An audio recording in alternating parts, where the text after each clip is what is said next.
예배 참석한 여러분들, 가정들, 자녀들이 하나님 은혜가 함께 하시기를 바랍니다. 칼바르트는 신학자가요 이렇게 말해요. 성탄절 설교, 부활절 설교는 짧을수록 좋다. 짧게 하라는 것보다도요. 더 이상 설명이 필요 없고 말이 필요 없다는 거예요. 너무나도 사실이고 확실한 사실이기 때문에 그래서 길게 할 필요가 없다. 설명이 필요 없다. 그런 얘기예요.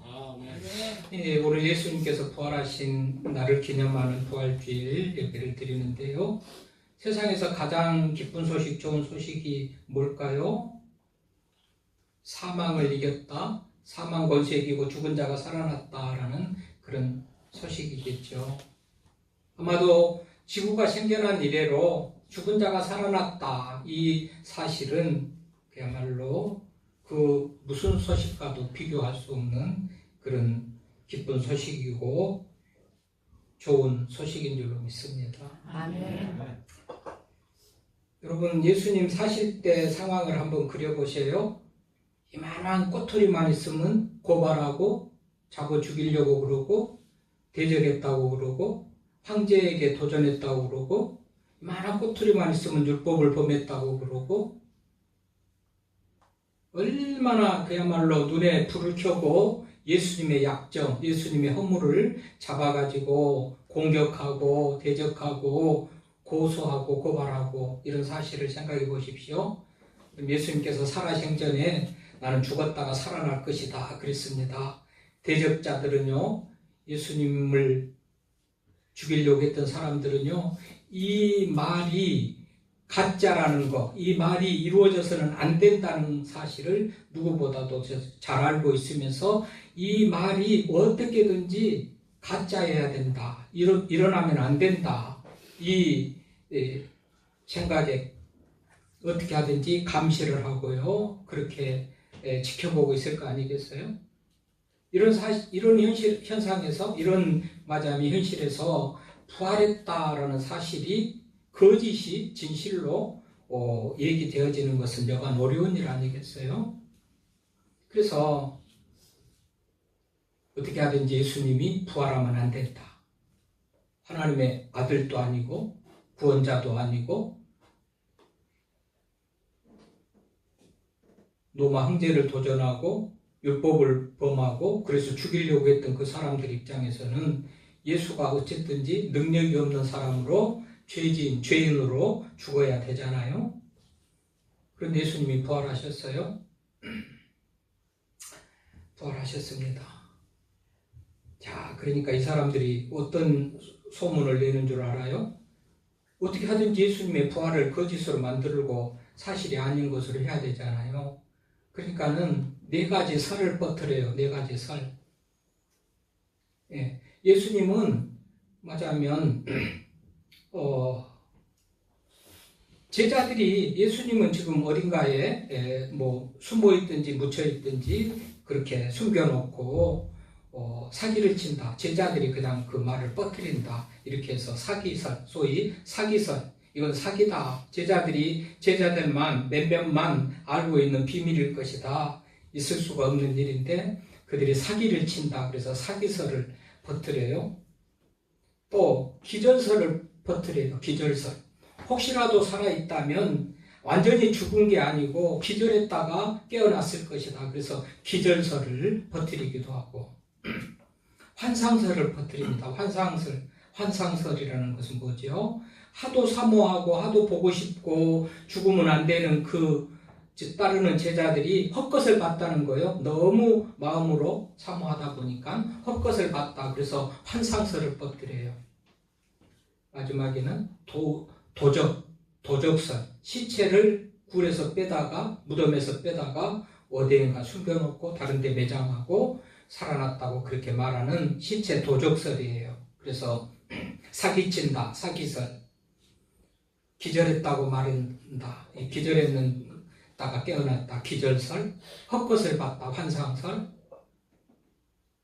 시체를 훔쳐갔다. 도적설. 이런 사실을 퍼뜨려요. 그런데 이것은 목사를 통해서 얘기를 들으니까 알지 처음 들어본 분들 많을 거예요. 이거는 가짜이기 때문에 성립이 안 되고요. 부활했던 것이 사실이기 때문에 부활이 우리들에게까지 알려지고 전해진 거 아니겠어요? 여러분, 부활을 믿어야 되는데요. 우리가 이 부활이 얼마나 주는 유익이 큰지 우리가 알아야 돼요. 부활이 우리들에게 죽었다가 살아났다.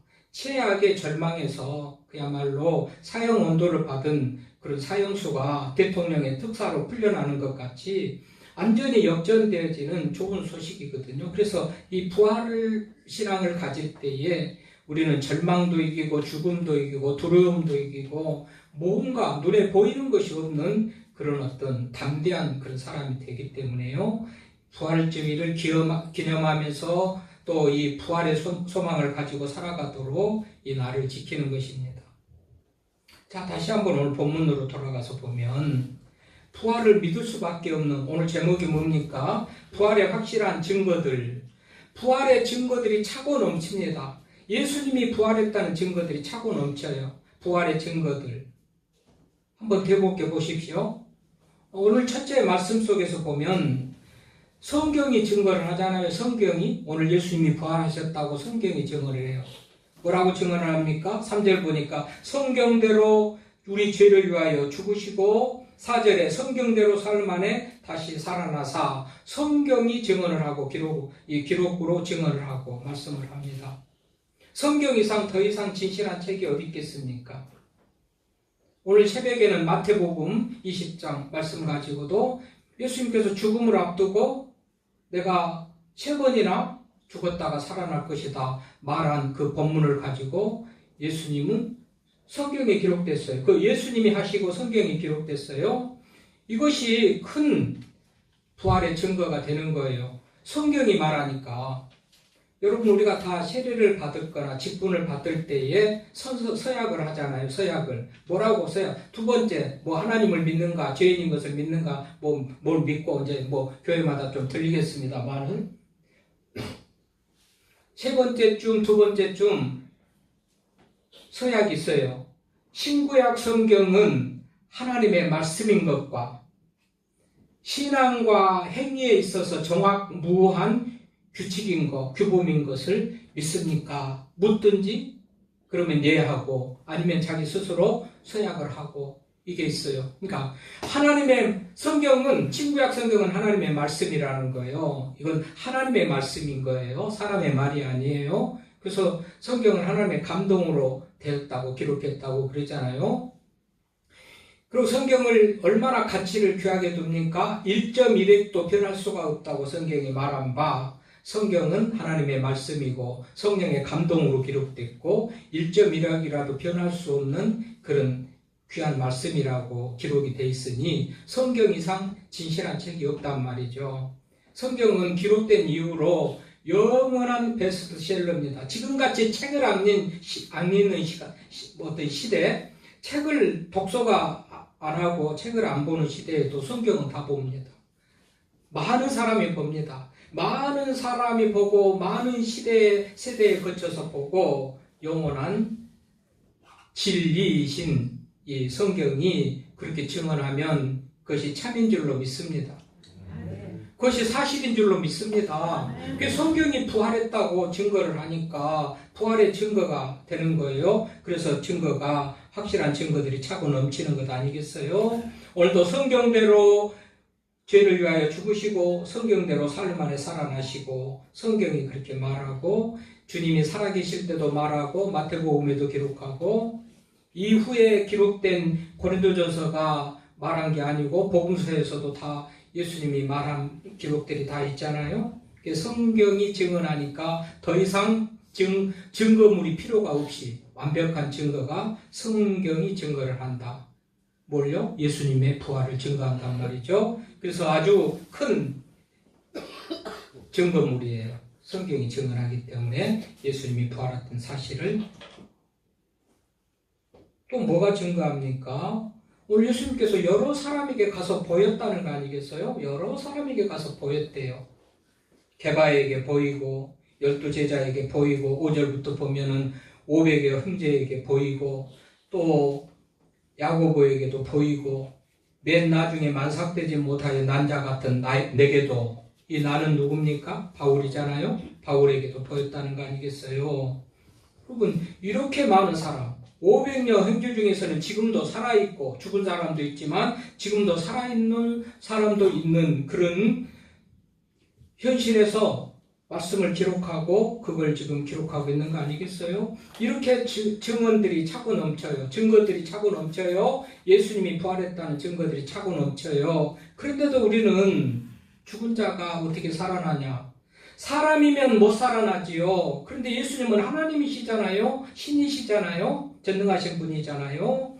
그러면 살아날 수 있다는 생각을 가지고 믿음을 가져야 될 텐데 똑같은 사람인 줄 알아요? 예수님은 참 신이시고 참 사람이에요.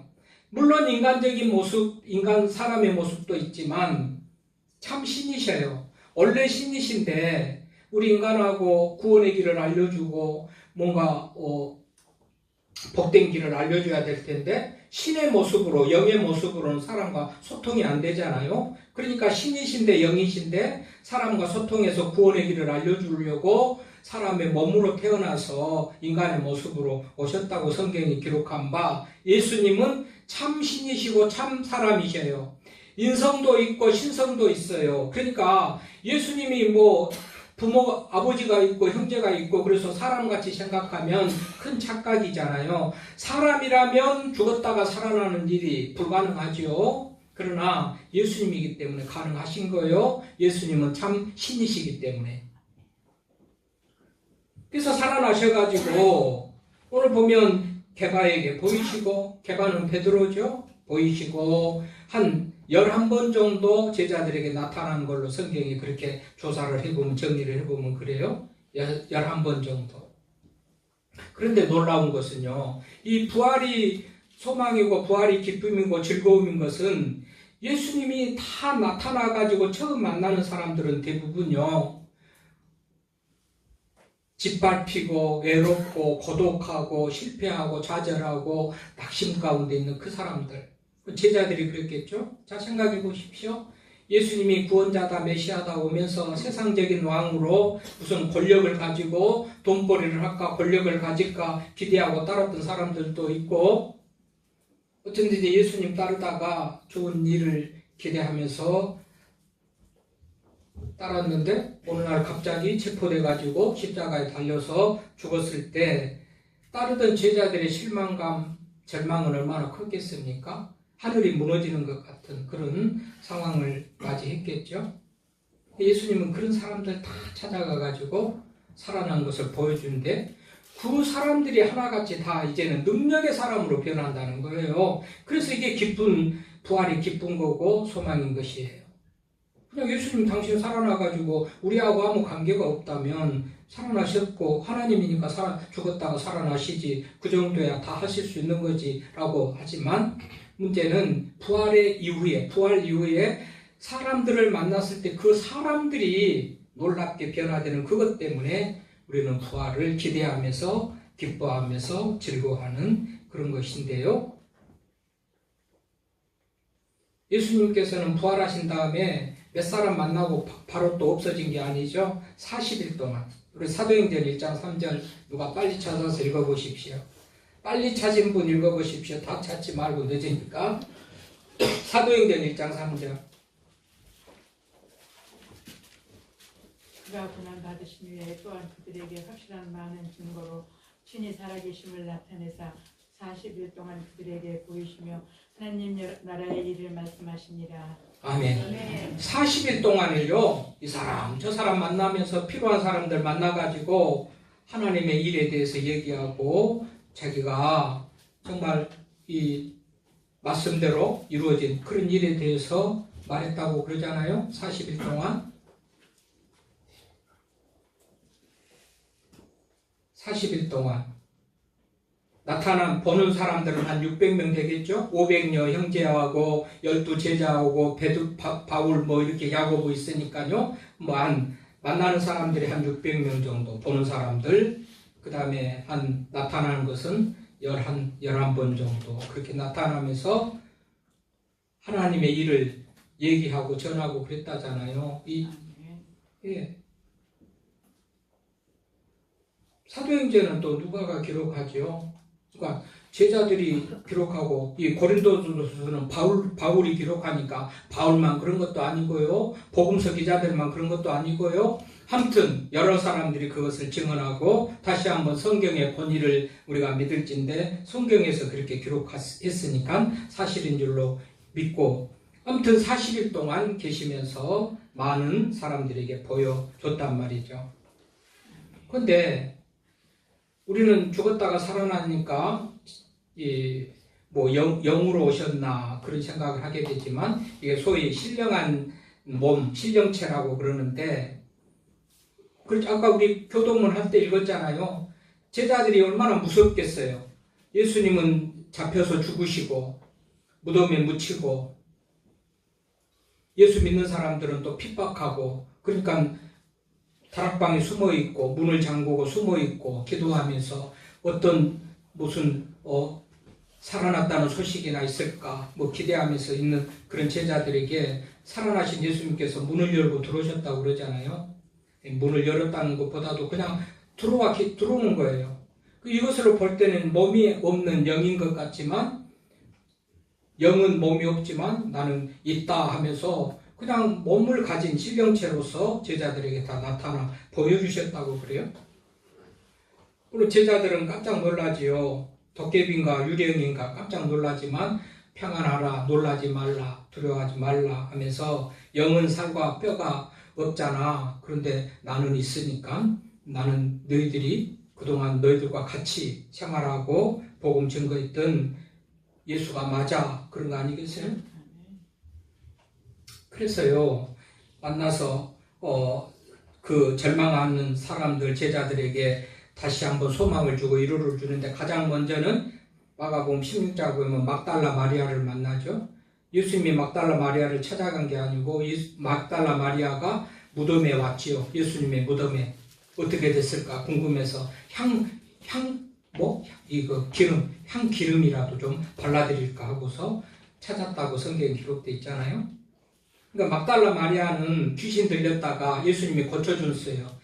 귀신이 쫓겨나고 건강한 사람, 정상의 사람이 됐을 때 이 막달라 마리아는 예수님에게 얼마나 감사한 마음을 가지고 살았겠어요? 그래서 늘 사랑하고 또 순종하고 섬기면서 그렇게 살았는데 죽었을 때 얼마나 낙담했겠습니까? 그래서 이제 새벽에 무덤에 갔는데 예수님이 살아나셔가지고 평안이 있을지어다 평안을 주고 그때는 두렵고 불안하잖아요. 그러니까 가장 필요한 것이 그게 평안이에요. 그래서 예수님이 나타날 때마다 평안하냐, 평안할지어다. 그렇게 막달라 마리아에게 찾아와서 막달라 마리아를 만나줘요. 막달라 마리아는 너무 기쁜 거예요. 제자들에게 가서 또 내가 예수님을 만났다 말하면서 기쁜 소식을 전하죠. 그 다음번에는 엠마오로 가는 두 제자, 글로바와 또 다른 이름을 가진 제자들에게 나타나요. 이 제자들도 엠마오로 가는데요. 예루살렘 성에 있다가 예수님이 죽은 것을 보고 이제 끝났다. 이제 시골에 가서 고향으로 가서 우리가 뭘 할 일이나 좀 찾아보자. 그러면서 엠마오로 갈 때, 시골로 갈 때 얼마나 낙담하고 좌절하고 그랬겠습니까? 그때 예수님이 또 나와가지고 만나서 밝히지는 않지만 성경을 가르쳐주고 할 때에 마음이 뜨거워가지고 이들의 눈이 밝아져서 예수님인지 나중에 알았다고 성경이 그렇게 기록하고 있죠. 어쨌든지 이렇게 글로바 같이 제자들이 정말 낙심하고 좌절하고 어찌할 바를 모르는 그런 순간, 그야말로 목자 잃은 양같이 갈 바를 알지 못하고 정말 방황하고 두려워하는 그 상황이 있을 때 예수님이 또 찾아가서 성경을 풀어주면서 예수님에 대해서 말하고 예수님의 죽음에 대해서도 죽는다고 그랬으니까 죽었고 살아난다고 그랬으니 살아나겠지 이렇게 하면서 소망을 주고 이제 예수님인 것을 스스로 알 수 있도록 그렇게 하면서 그들의 평안을 얻도록 하고 그들이 가던 길을 돌이켜서 다시 예루살렘에 와서 주님을 전하는 그런 사람으로 살아가잖아요. 오늘 게바에게 나타났다고 그래요. 게바, 베드로. 여러분 참 이 베드로 수제자고 어떤가는 제자였으니까 예수님이 당연히 찾았을까요? 아니에요. 이 베드로는요, 얼마나 큰 소리치고 그야말로 자신만만했는지 몰라요. 다 떠나도 나는 주님을 다 주님을 떠나도 나는 버리지 않고 배반하지 않고 따르겠다고 큰 소리쳤던 사람인데, 예수님 잡혀가실 때에 10번씩이나 부인하고, 물론 닭 울음소리를 들으면서 통회하는 그런 모습도 보이지만, 자신이 생각에도 한심히 했을 거 아니겠어요? 예수님의 수제라는 사람이, 맹세기 수제자라는 사람이, 배신하지 않겠다고 큰 소리 듣던 사람이 3번씩이나 부인하고 예수님을 배신하고 그랬을 때에 얼마나 한심했겠어요. 그래서 고향으로 고기 잡으러 내려가잖아요. 창피하고 부끄럽고, 아마 예수님을 살아계신다고 그래도 찾아갈 용기도 안 났을 거예요. 예수님이 부활하셔서 예루살렘에 계신다 해도 나 같은 사람이 창피해서 부끄러워서 어떻게 예수님 찾아갈까 그랬을 건데, 예수님이 찾아오셔요. 고기 없냐? 이렇게 내서 고기 잡으라. 고기 잡은 생선이 있으면 좀 줘라. 고기도 구워주고 조반을 먹고, 그러니까 사람의 똑같은 그런 모습을 다 가지고 계셨잖아요. 그러면서 베드로에게는 뭐라고 그래요? 네가 나를 사랑하냐? 사랑하는 거 확인하고 내 양을 치라, 내 양을 먹이라, 다시 사명을 주지요. 이전에 베드로가 가졌던 그런 사명인데, 배신하며 떠나는 순간에 모든 그런 사명을 다 잃어버렸을 거 아니겠어요? 나는 자격도 없고 부끄럽고 창피해서 나는 그 일을 못하겠다라는 그런 상황에 예수님은 또 찾아와서 베드로에게 내 양을 치라, 먹이라. 도마에게도 찾아오셨죠? 개별적으로 도마에게. 12 제자들이 있을 때 왔는데 도마가 없어요. 여러분, 도마라는 사람은 좀 보면 의심도 많은 사람이라고 말을 하지만 굉장히 게을르고 모이는데도 자꾸 결석하고 빠지고 그랬던 것 같잖아요.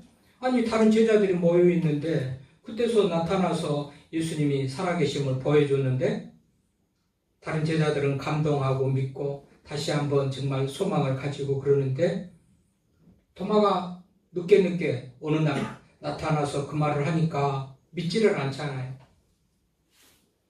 그때 예수님께서 또 다시 도마에게 나타나가지고, 자, 손도 만져봐라, 옆구리도 만져봐라.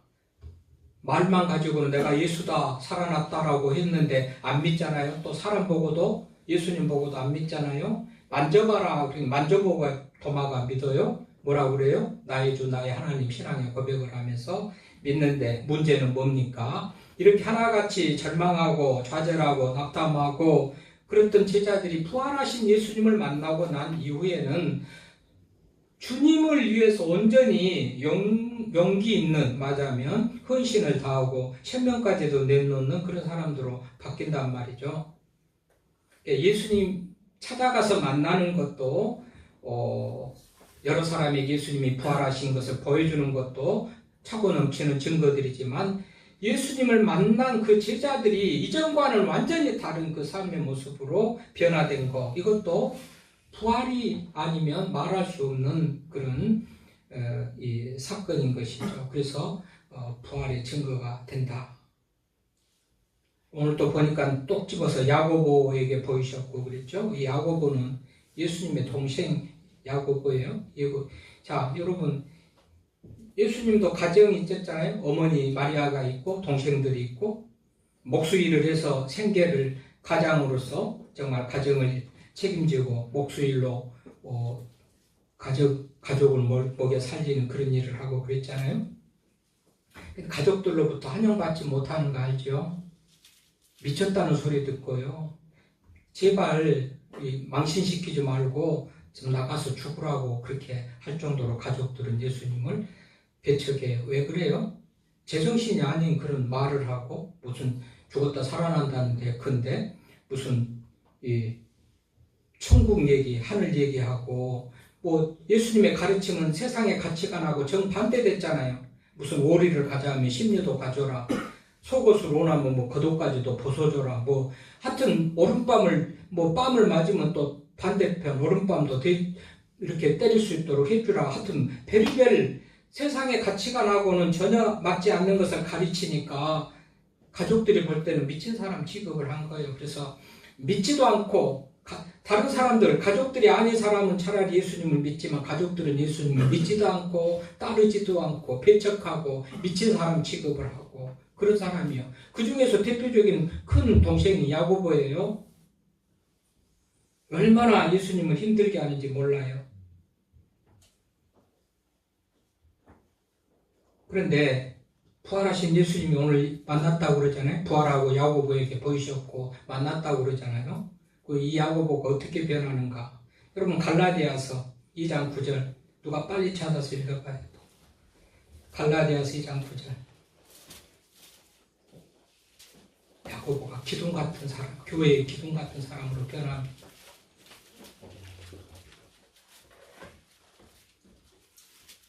또 기둥같이 여기는 야고보와 게바와 요한도 내게 주신 은혜를 알므로 나와 바나바에게 신교의 악수를 하였으니 우리는 이방인에게로 그들은 할례자에게로 가게 하려 하니라. 뭐라 그래요? 기둥 같은 야고보래요. 기둥 같은 기둥 없어서는 안 될 그야말로 교회를 떠받치고 책임지고 있는 그런 신실한 신앙으로 되었다는 거 아니겠어요?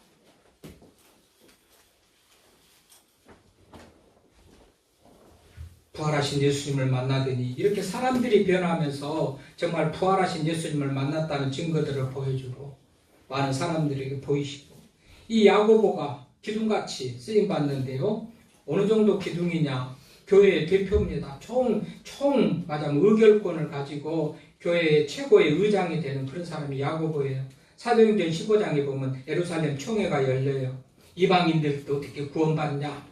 무슨 세례를 안 받아도 할례를 안 받아도 되냐? 구약의 율법이라든지 신약의 복음과의 어떤 충동 속에서 어떻게 막 논쟁이 일어났잖아요. 그래서 총회를 소집해가지고 그 문제 가지고 해결하는데 이런저런 다 말을 한 다음에 야고보가 한마디 합니다. 여러분 이제 조용히 하세요. 성경대로 이방인들도 구원받는 것이 맞습니다. 결의를 내리고 잠잠하고 그게 법이 되고 그게 규칙이 돼가지고 그대로 행해지는 것을 봐요. 뭐지요? 야고보가 이렇게 정말 예수님 부활하신 예수님 만나고 나서 놀라운 사람으로 변하다. 바울 말하고 있죠. 맨 나중에 만삭되지 못하여 남자 같은 나 바울도 만나. 여러분 바울 하면은 예수님을 핍박하고 믿는 사람들을 고발하고 잡아서 옥에 가두고 죽이는 데 앞장섰던 사람이 바울이죠.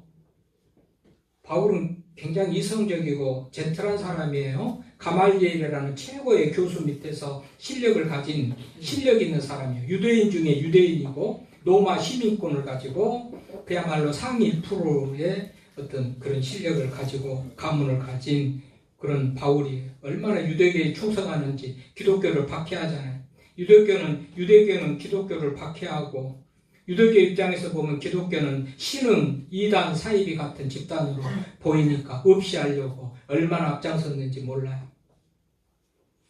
오늘도 왕의 명령을 받아가지고 믿는 사람들을 죽여도 좋고 잡아서 옥에 가두는데 너한테 그 고난을 준다. 위임해주고 그 문서를 가지고 포부도 당당하게 기독교인들 잡으러 갑니다. 다마스커스를 지나다가 다메섹 지나는데 하늘에서 음성이 들리잖아요. 부활하신 예수님이 바울을 찾아오셔서 만나는 거예요. 완전히 꼬꾸라지고 변화돼가지고 주님을 위해서 헌신한 사람이 되잖아요. 뭐죠? 부활하신 분, 죽었다 살아나신 예수님을 만나니까 놀라운 변화들이 이렇게 일어났다는 거 아니겠습니까? 이 이상 무슨 부활에 대해서 증거가 필요하겠습니까? 부활에 대한 증거는 차고 넘칩니다.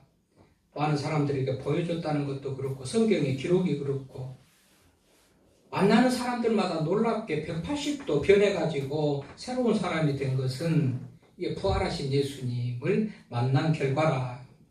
여러분 신앙생활하고 믿음생활 하면서도 아직도 믿음이 없고 말씀에 순종하고 하는 것이 어렵고 내 마음대로 내 뜻대로 살아가고 주님이라고 부르지만 내가 주인이 돼가지고 내 뜻대로 사는 사람들 부활의 예수님을 안 만났기 때문에 그렇죠. 부활의 예수님을 만나면 변해요. 진짜 예수님을 만나면 변할 텐데 교회는 다녀도 예수님을 안 만나니까 여러분 예수님을 만난 사람은 두려운 게 없잖아요. 무서운 게 없잖아요.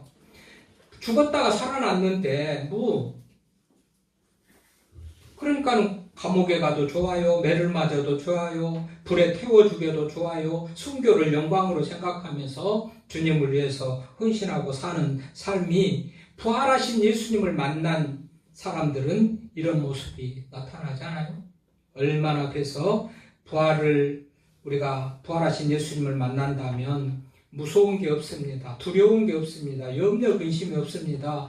인간의 난제 가장 어려운 죽음의 문제를 해결하고 사망을 비웃잖아요. 사망아 너의 이기는 것이 어디 있냐? 너의 쏘는 것이 어디 있냐? 사망을 비우신 우리 주님. 사망을 비우신다는데 가장 어려운 두려운 무서운 사망을 비우실진데 다른 것이 무슨 문제가 되게요? 다른 자잘한 문제 사업이 안 된다, 뭐가 아프다, 뭐가 안 된다는 것은 눈꼽만큼도 힘든 일이 아닌 것이잖아요. 부활하신 예수님을 만나면 이런 은혜가 있어요. 그래서 우리가 부활하신 예수님을 만나면서 변화되는 그 기대 속에서 이 날이 즐겁고 평안한 날이 된 줄로 믿고요. 아무튼 주님 예수님 만나기를 바랍니다. 내가 아직도 조금만 일에도 두렵고 무섭고 죽음을 생각하면 그야말로 겁나고 무섭고 무슨 이 말씀에 순종하지 못하고 여러 가지 이런 것들을 생각하면 난 교회는 다녀도 아직 부활하신 예수님을 만나지 못했구나. 예수님을 어떤 사람은 저렇게 할 때 나는 미쳤다고 생각하는데 부활의 예수님을 만나니까 저렇구나. 부활의 예수님을 만나는 그런 은혜가 있기를 바라면서요. 말씀 준비하다가 제가 짧은 글을 하나 써봤는데요. 칼럼에 썼습니다. 주보의 칼럼에. 주님이 무덤을 이기고 사망권세 이기고 부활하신 것을 생각하면서 새벽에 핀 생명의 노래 강대석. 고요한 새벽 무덤은 큰 돌을 굴려 입을 열었고 어둠이 머물던 그 자리는 빛을 품었다. 못 박힌 손, 창에 뚫린 옆구리. 그 고통 속에서 사랑은 완성되었고 절망의 끝에서 생명은 다시 숨을 쉰다.